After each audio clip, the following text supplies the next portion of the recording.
Hi. Hi, Shom. So, what's your name? I'm Shon Yadav. I'm from electrical department. I'm doing PhD.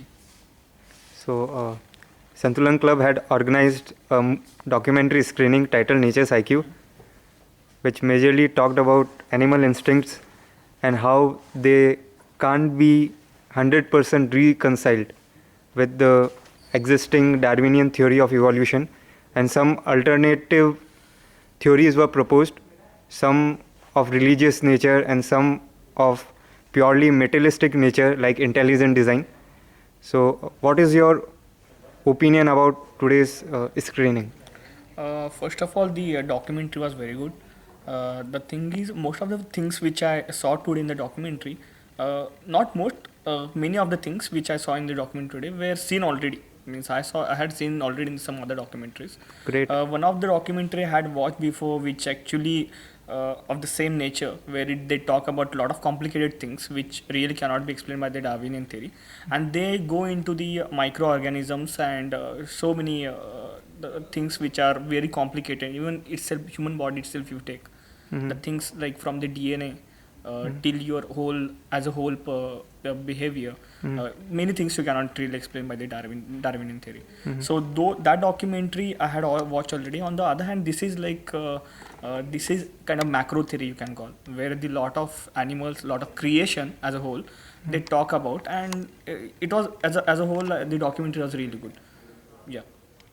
So, was there a logical sequence yeah, sure. in the documentary? There are logical sequence, because if you see the point they made were very clear. They didn't really try to disprove Darwin. That I really like a lot, because if you see what they were the point they were trying to make was, don't follow the herd.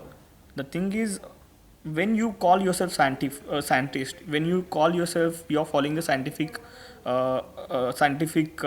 facts or such kind of things, then or scientific theory, then you should not be following everything blindly.